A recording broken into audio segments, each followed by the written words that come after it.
Hi ಪಪ್ಪ, good morning. Good morning ಆದಿ. ಏನು ಅತ್ತೆ ಮನೆ ಆತಿಥ್ಯ ಸ್ವೀಕರಿಸ್ಕೊಂಡು ಬಂದ್ಯಾ? ಭಾರಿ ಜೋರಾಗೆ ನಡೆದಿರ್ಬೇಕು ಅಳಿಯಂಗೆ ಮರ್ಯಾದಿ.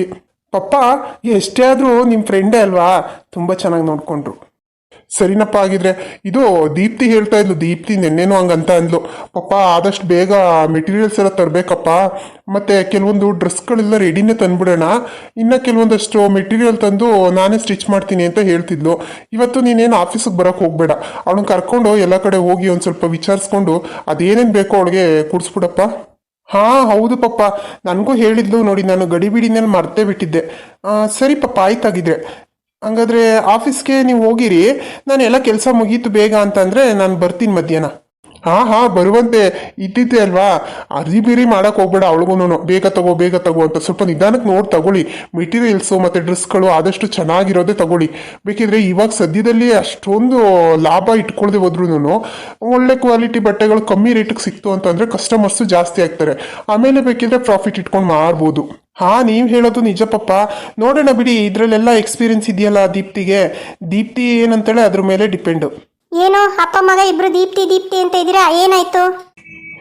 ಏನಾಗಿಲ್ಲ ಮಮ್ಮಿ, ಅದೇ ಅವಳು ಶಾಪ್ಗೆ ಬಟ್ಟೆಗಳೆಲ್ಲ ಪರ್ಚೇಸ್ ಮಾಡಬೇಕು ಅಂತ ಹೇಳ್ತಿದ್ಲಲ್ಲ, ಅದಕ್ಕೆ ಹೋಗೋಣ ಅಂತ ಮಾತಾಡ್ತಾ ಇದ್ದು ಅಷ್ಟೇ. ಹಾ ಹೌದಪ್ಪ, ಅದೊಂದು ಮಾಡ್ಕೊಟ್ಬಿಡಿ ನನ್ನ ಮಗಳಿಗೆ. ಅವಳು ಪಾಪ ಒಬ್ಳೆ ಎಲ್ಲಿ ಅಂತ ಓಡಾಡಬೇಕು. ಈಗ ಸದ್ಯಕ್ಕೆ ಹೆಂಗೋ ಮಾಡ್ಕೋತಿದ್ದಾಳೆ. ನೀವೊಂದು ಕೆಲಸ ಮಾಡು ಆದಿ, ನಾನು ನಿನ್ನ ಜೊತೆ ಇಲ್ಲ, ನಮ್ಮ ಗೀತಾ ಒಬ್ಳೆ ಆಗ್ಬಿಡ್ತಾಳೆ. ಅವಳ ಜೊತೆ ಯಾರಾದರೂ ಒಬ್ರು ಇರಲೇಬೇಕು.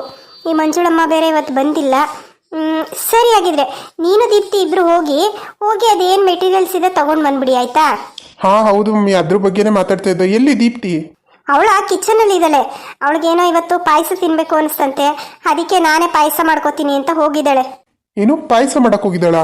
Mummy, if you don't mind ನನಗೊಂದು ಗ್ಲಾಸ್ ಪಾಯಸ ಸಿಗ್ಬೋದಾ ಕೇಳಿ? ಅಲ್ಲ ಕಣೋ, ಪಾಯಸ ಮಾಡ್ಕೊಂಡ್ರೆ ಏನು ಒಬ್ಳೆ ಮಾಡ್ಕೊಂಡು ಕುಡಿತಾಳ? ನಮಗೂ ಸೇರ್ಸೆ ಮಾಡ್ತಾಳೆ ಬಿಡು. ಏನು ನನಗೂ ಬೇಕು ಅಂತ ಹೇಳ್ತಾ ಇದೀಯಾ? ಏನಿಲ್ಲಮ್ಮ, ಏನೋ ಸ್ಪೆಷಲ್ಲಾಗಿ ಪ್ರಿಪೇರ್ ಮಾಡ್ತಿದ್ದೆ ಅಂತಲ್ಲ, ಅದು ನಮಗೂ ಒಂದು ಬೌಲ್ ಸಿಗುತ್ತಾ ಅಂತ ಕೇಳ್ತಾ ಇದ್ದು ಅಷ್ಟೇ. ಏನು ನಿನ್ಗ? ನೋವಿ ಚಾನ್ಸೇ ಇಲ್ಲ. ನನಗೆ ಮಾತ್ರ ಮಾಡ್ಕೋತಿರೋದು, ನಿನಗೆ ಮಾಡ್ತಾ ಇಲ್ಲ ನಾನು. ಬೇಕಿದ್ರೆ ಪಪ್ಪ ಮಮ್ಮಿ ಕೊಡ್ತೀನಿ, ಆದರೆ ನಿನಗೆ ಮಾತ್ರ ಕೊಡಲ್ಲ. ಏನೋ ನನಗೆ ಕೊಡಲ್ವಾ? ಅದು ಹೇಗೆ ನನಗೆ ಕೊಡಲ್ಲ, ನಾನು ನೋಡ್ತೀನಿ. ಕೊಡಲ್ಲ ಕಣೋ, ಬೇಕಾದ್ರೆ ನೀನೇ ಮಾಡ್ಕೊ ಹೋಗು. ಅದ್ಯಾಕೆ ನಾನು ಮಾಡಿ ನಿನಗೆ ಕೊಡಬೇಕು? ನಾನು ಮಾಡ್ಕೊಡಲ್ಲ ಅಷ್ಟೇ. ಸರಿ ಆಯಿತು. ಇವತ್ತು ನಿನ್ನ ಎಲ್ಲ ಕಡೆ ಸುತ್ತಾಡಿಸ್ಬೇಕಿತ್ತಲ್ವಾ, ಅದು ಕ್ಯಾನ್ಸಲ್, ನಾನು ಬರಲ್ಲ. ಅದೇ ಏನೋ ನೀನು ಒಂದು ಪಾಯಸಕ್ಕೋಸ್ಕರ ತಂಗಿ ಭವಿಷ್ಯನೇ ಹಾಳು ಮಾಡ್ತಾ ಇದೀಯಾ? ಹಾಂ, ಒಂದು ಪಾಯಸಕ್ಕೋಸ್ಕರ ಅಣ್ಣನ ಮರ್ಯಾದೆ ತೆಗಿತಾ ಇದೀಯ ನೀನು. ಇನ್ನು ನಾನು ಹೇಳೋದ್ರಲ್ಲಿ ತಪ್ಪೇನಿದೆ? ಬಿಡು, ನಿನ್ನ ಪಾಯಸ ಕೊಡಲ್ಲ ಅಂದ್ರೆ ನಾನು ಬರಲ್ಲ. ಏನು ಬೇಕೋ ಮಾಡ್ಕೋ ಹೋಗು. ಏನ್ರಪ್ಪ ಅದು ಚಿಕ್ಕ ಮಕ್ಳ ಥರ ಜಗಳ ಆಡ್ಕೊಂಡು. ಮತ್ತು ನೋಡಿ ಪಪ್ಪ, ಇವಳು ಮಾತ್ರ ಪಾಯಸ ಕೊಡಲ್ವಂತೆ, ನಾನು ಇವಳನ್ನ ಕರ್ಕೊಂಡು ಎಲ್ಲ ಶಾಪ್ಗೂ ಸುತ್ಕೊಂಡು ಹೋಗ್ಬೇಕಂತೆ. ಇದ್ಯಾವ ನ್ಯಾಯ? ಏ ಆದಿ, ನೀನು ದೊಡ್ಡವನಾಗಿತ್ಕೊಂಡು ನೀನು ಹಂಗೆ ಆಡ್ತೀಯಲ್ಲ. ಅವಳೇನೋ ತಮಾಷೆಗೆ ಹೇಳ್ತಿದ್ದಾಳೆ. ನೋ ಮಮ್ಮಿ, ತಮಾಷೆ ಏನೂ ಇಲ್ಲ, ನಾನು ಸೀರಿಯಸ್ ಆಗಿ ಹೇಳ್ತಿದ್ದೀನಿ. ನಾನು ಅವನಿಗೆ ಕೊಡಲ್ಲ ಅಂದರೆ ಕೊಡಲ್ಲ ಅಷ್ಟೇ. ಯಾಕೆ, ನಿನ್ಗೇನೇ ಆಯಿತು? ನೀನು ಯಾಕೆ ಹಿಂಗಾಡ್ತಾ ಇದೀಯಾ? ನಾನು ಈ ಥರ ಹೇಳೋದಕ್ಕೂ ರೀಸನ್ ಇದೆ ಮಮ್ಮಿ, ನಾನೇನು ಸುಮ್ಮನೆ ಹೇಳ್ತಾ ಇಲ್ಲ. ಅಲ್ಲ, ಅಣ್ಣನ ನಿನ್ನೆ ಅತ್ತಿಗೆ ಊರಿಗೆ ಹೋಗಿದ್ದ ತಾನೆ. ನಾನು ಅಲ್ಲಿ ಒಂದು ಸೀಬಿ ಮರ ಇದೆ, ಆ ಹಣ್ಣು ಎಷ್ಟು ಟೇಸ್ಟ್ ಆಗಿದೆ ಗೊತ್ತಾ? ಅಲ್ಲಿಂದ ಒಂದು 5-6 ಸಾಕು, ಜಾಸ್ತಿ ಬೇಡ, ಒಂದು 5-6 ಸೀಬಿ ಹಣ್ಣು ಕಿತ್ಕೊಂಬಾರು ಅಂತ ಹೇಳಿದ್ದೀನಿ. ನೋಡು ಹಾಗೆ ಬಂದಿದ್ದಾನೆ ಕೈ ಬೀಸ್ಕೊಂಡು. ಮತ್ತು ಬೇಜಾರಾಗುತ್ತಾ ಆಗಲ್ವಾ ಹೇಳು? ಅದಕ್ಕೆ ನಾನು ಇವತ್ತು ಮಾಡಿರೋ ಪಾಯಸನ ಅವನಿಗೆ ಕೊಡಲ್ಲ. ಏನು 4 ಸೀಬಿಕಾಯಿಗೋಸ್ಕರ ನೀನು ಅವನ ಜೊತೆ ವಾದ ಮಾಡ್ತಾ ಇದೀಯಾ?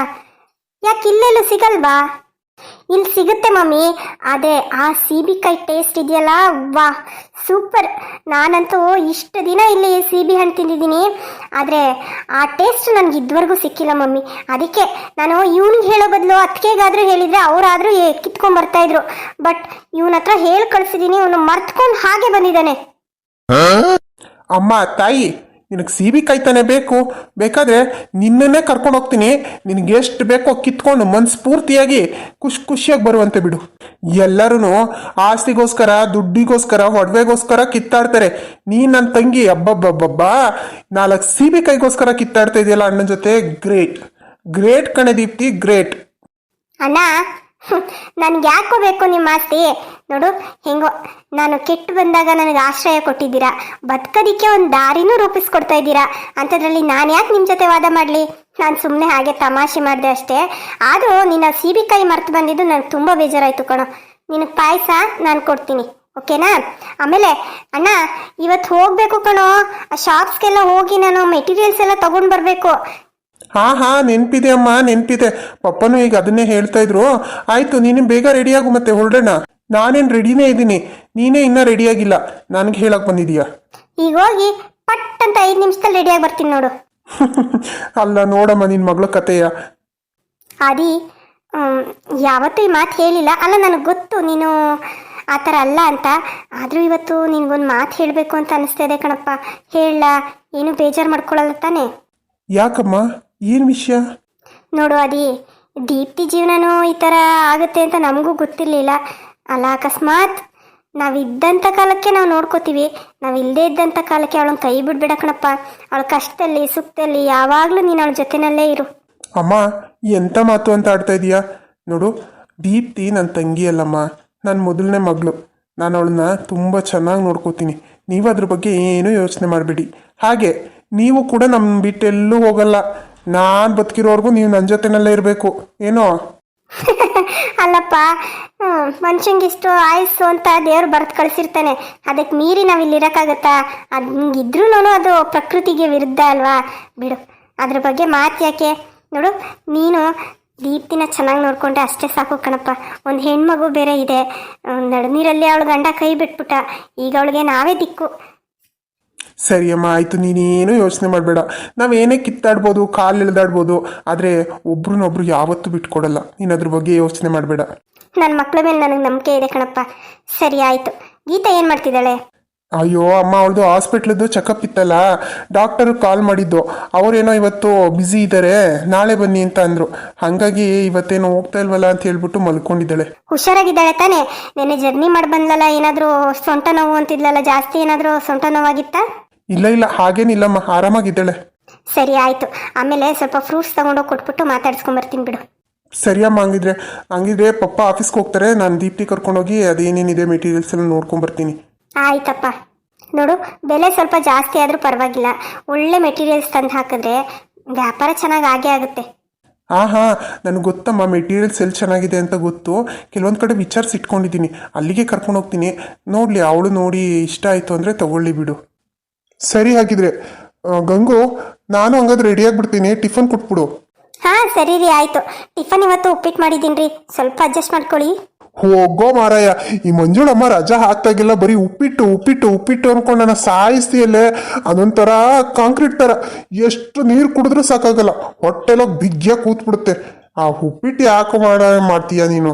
ರೀ, ಉಪ್ಪಿಟ್ಟಿನ ಬೆಲೆ ನಿಮ್ಗೇನು ಗೊತ್ತು? ಅಲ್ಲ, ಅಷ್ಟೊಂದು ತರಕಾರಿ ಎಲ್ಲ ಹೆಚ್ಚಾಕಿ ಘಮ ಅನ್ನೋ ಥರ ತುಪ್ಪದಲ್ಲಿ ಹುರಿದು ಮಾಡಿದ್ದೀನಿ. ಅಂಥದ್ರಲ್ಲಿ ಇವರು ಉಪ್ಪಿಟ್ಟು ಅಂದರೆ ಮೂಗು ಮುರಿತಾರೆ.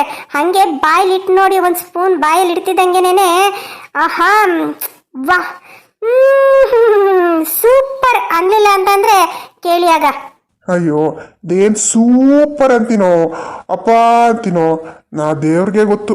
ಬಾ ಹೋಗ್ಲಿ, ಇನ್ನೇನು ಮಾಡೋದು, ಅದನ್ನೇ ತಿಂದು ಹೋಗ್ತೀನಿ. ಈಗ ಬೇರೆ ಹೊಟ್ಟೆ ಹಸ್ಕೊಂಡು ಇರೋಕ್ಕಾಗೋದಿಲ್ಲ, ಏನು ಮಾಡೋದು? ಒಂಚೂರು ಕೊಡು ಬಾ. ಹಾಂ ರೀ, ನೀವು ಬಿಸಿ ಮಾಡಿಕ್ತೀವಲ್ಲ, ಅದೇ ತಪ್ಪಾಗಿರೋದು. ಹೆಂಗೆ ಆಡ್ಕೋತೀರಾ ನೋಡಿ. ಹಂಗಲ್ಲ ಕಣೆ ಗಂಗು, ಆ ಉಪ್ಪಿಟ್ಟು ಯಾರೇ ತಿಂತಾರೆ ಅಲ್ಲ, ಅಚ್ಚುಕಟ್ಟಾಗಿ ಚಪಾತಿ, ಪಲ್ಯ, ಪೂರಿ, ಸಾಗು, ಬಿಸಿಬೇಳೆ ಬಾತು, ಪಲಾವು, ಎಷ್ಟೊಂದು ವೆರೈಟಿ ತಿಂಡಿಗಳವೆ. ಎಲ್ಲ ಬಿಟ್ಬಿಟ್ಟು ಈ ಉಪ್ಪಿಟ್ಟು ಮಾಡ್ಕೊಂಡು ಕೂತಿದೀಯಲ್ಲ. ಅಷ್ಟೆಲ್ಲ ಮಾಡೋದಕ್ಕೆ ನನ್ನ ಕೈಲೂ ಆಗಲ್ಲ ರೀ. ಬಂದ್ಬಿಟ್ರು ಅದು ಇದು ಅನ್ನೋಕ್ಕೆ. ನೋಡಿ, ಉಪ್ಪಿಟ್ಟಂತೂ ಘಮ ಅಂತ ಇದೆ. ಉಪ್ಪಿಟ್ಟು ತುಂಬ ಚೆನ್ನಾಗಿದೆ. ಬೇಕಿದ್ರೆ ನೋಡಿ, ನೀವು ನೋಡಿ. ತಿನ್ನೋಕೆ ಮುಂಚೆನೇ ಇಷ್ಟೆಲ್ಲ ಮಾತಾಡ್ತಿದ್ರಲ್ಲ ನೀವು. ಬನ್ನಿ, ತಟ್ಟೆಗೆ ಹಾಕ್ಕೊಡ್ತೀನಿ, ತಿನ್ಬಿಟ್ಟು ಟೇಸ್ಟ್ ನೋಡಿ, ಆವಾಗ ಗೊತ್ತಾಗುತ್ತೆ ನಿಮಗೆ. ಅದಿ, ನೀನು ಬಾರಪ್ಪ ತಿಂಡಿ ತಿನ್ಕೋ. ಗೀತಂಗೆ ನಾನೇ ತಗೊಂಡೋಗಿ ರೂಮಿಗೆ ಕೊಡ್ತೀನಿ. ನೀನು ತಿಂಡಿ ತಿನ್ಕೋ, ಅಷ್ಟರಲ್ಲಿ ದೀಪ್ತಿನೂ ಬರ್ತಾಳೆ. ದೀಪ್ತಿನ ತಿಂಡಿ ತಿನ್ಬಿಟ್ಟು ಅವಳು ರೆಡಿ ಆಗ್ತಾಳೆ, ಹೋಗ್ಬಿಟ್ಟು ಬರೋರಂತೆ. ಸರಿ ಮಮ್ಮಿ, ಆಯ್ತಾಗಿದ್ರೆ. ಅಲ್ಲ ಕಣೆ, ಆ ಮಗಿಗೂ ಉಪ್ಪಿಟ್ಟೆ ಹಾಕಿ ಕಳಿಸಿದೀಯಾ? ಅಲ್ಲ, ಮಧ್ಯಾಹ್ನದಷ್ಟೊತ್ತಿಗೆ ಅದು ಬಿಸಿ ತಣ್ಣಗಾದ್ಮೇಲೆ ಉಪ್ಪಿಟ್ಟು ತಿನ್ನೋಕ್ಕಾಗುತ್ತೇನೆ? ರೀ ನನ್ಗೆ ಅಷ್ಟು ಗೊತ್ತಾಗಲ್ಲ ಅಂತ ಅನ್ಕೊಂಡಿದ್ದೀರೇನ್ರಿ? ಉಪ್ಪಿಟ್ಟು ಬಿಸಿ ಇದ್ದಾಗಲೇ ಚೆನ್ನಾಗಿರೋದು, ಮಧ್ಯಾಹ್ನ ತಣ್ಣಗಾದ್ಮೇಲೆ ತಿನ್ನಕ್ಕಾಗಲ್ಲ ಅಂತ ನನಗೆ ಗೊತ್ತು. ಅದಕ್ಕೆ ಅವಳಿಗೋಸ್ಕರ ಒಂದು ಪ್ಲೇಟ್ ಹೋಟೆಲಿಂದ ಪಾರ್ಸಲ್ ತರಿಸ್ಬಿಟ್ಟು ಪೂರಿ ಸಾಗು ಹಾಕಿ ಕಳಿಸಿದ್ದೀನಿ. ಆಹಾ ಲೇ, ಹಂಗೆ ನನ್ಗೊಂದು ಪ್ಲೇಟ್ ಪೂರಿ ಸಾಗು ತರಿಸಿದ್ರೆ ಆಯ್ತಿರ್ಲಿಲ್ವೇನೆ? ನಾನೇನೇ ಮಾಡಿದ್ದೆ ಅಂತ ಕರ್ಮನಾ ನೀನು ಉಪ್ಪಿಟ್ಟು ತಿನ್ನಂಥದ್ದು? ರೀ ಹೊರಗಡೆ ಆಯಿಲ್ ಫುಡ್ ಎಲ್ಲ ತಿನ್ನಕ್ಕೆ ಹೋಗ್ಬಾರ್ದು. ವಯಸ್ಸಾಯ್ತಾ ಆಯ್ತಾ ಆದಷ್ಟು ಸಾತ್ವಿಕ ಆಹಾರನೇ ತಿಂತಾ ಇರಬೇಕು. ಹಂಗೆಲ್ಲ ಕೊಬ್ಬಿನಂಶ ಇರೋಂಥದ್ದು, ಎಣ್ಣೆಲಿ ಕರೆದಿರೋಂಥ ಪದಾರ್ಥ, ಹೊರಗಡೆ ಊಟಗಳು, ಜಂಕ್ ಫುಡ್ಗಳು ಇದೆಲ್ಲ ಅವಾಯ್ಡ್ ಮಾಡಬೇಕು. ನಿಮ್ಗೆ ಇನ್ನೂ ಯಾವಾಗ ಬುದ್ಧಿ ಬರೋದು? ತಲೆ ಕೂದಲೆಲ್ಲ ಬೆಳ್ಳಗಾಯ್ತು, ತಲೆಯಲ್ಲಿ ಬುದ್ಧಿ ಮಾತ್ರ ಬೆಳಿಲಿಲ್ಲ ನಿಮಗೆ. ಲೇ ಗಂಗು, ಈ ಮಾತ ಯಾರ ಮುಂದೆ ಆದ್ರೂ ಹೇಳ್ಬಿಟ್ಟು ಆಮೇಲೆ ಪಕ್ಕ ಪಕ್ಕ ಪಕ್ಕ ಪಕ್ಕ ಅಂತ ನಗ್ಬಿಡ್ತಾರೆ. ಸರಿ, ಟೈಮ್ ಆಗುತ್ತೆ, ಬಾ. ಏನು ಮಾಡಿದ್ಯೋ ಅದನ್ನೇ ಕೊಡ್ಬಾ, ತಿಂದು ಹೋಯ್ತೀನಿ. ಇನ್ನೇನು ಮಾಡೋದು? ನಮಗೆ ಬುದ್ಧಿ ಇಲ್ಲ ಅಂತೀಯಲ್ಲ ನೀನು. ಬುದ್ಧಿ ಇಲ್ಲದೆ ಇಷ್ಟೆಲ್ಲ ಮಾಡಿದ್ದೀನೇನೆ ನಾನು. ಹಾಂ, ಇನ್ನೇನು ಮಾಡೋದು? ನಮ್ಮ ಹಣೆ ಬರ. ನಿನ್ನನ್ನು ಮದುವೆ ಆದ್ಮೇಲೆ ನೀನು ಏನು ಮಾಡ್ಕೊಡ್ತೀಯೋ ಅದನ್ನೇ ತಿನ್ಬೇಕಲ್ಲಮ್ಮ. ದೂಸರ ಮಾತಾಡೋಂಗಿಲ್ಲ, ಯಾಕಂದರೆ ಮನೆ ಯಜಮಾನಿ ನೀನಲ್ವಾ. ಆಮೇಲೆ ಈಗ ಕೊಡ್ತಿರೋ ಉಪ್ಪಿಟ್ಕೂ ಗತಿ ಇಲ್ದಂಗೆ ಮಾಡಿಬಿಟ್ರೆ ಏನು ಮಾಡೋದು? 3 ಹೊತ್ತು ಹೋಟೆಲಲ್ಲಿ ತಿಂದ್ಬಿಟ್ಟು ಆರೋಗ್ಯ ಹಾಳು ಮಾಡ್ಕೊತೀಯ. ಬೇಡಮ್ಮ ತಾಯಿ, ಸ್ವಲ್ಪ ಹಣ್ಣು ಗಿಣ್ಣು ಇದ್ರೆ ಹೆಚ್ಚಿಕೊಡು, ಅದನ್ನೊಂಚೂರು ತಿಂದು ಊಟ ಗೀಟ ಮಾಡ್ಕೊಂಡು ಹೊರಡ್ತೀನಿ. ಹೀಗಿರ್ಬೇಕು ಮತ್ತೆ ಮಾತು ಅಂದರೆ. ಸರಿ ಬನ್ನಿ. ಆದಿ ನೀನು ಬರಪ್ಪ. ಹಾಂ ಸರಿ ಮಮ್ಮಿ.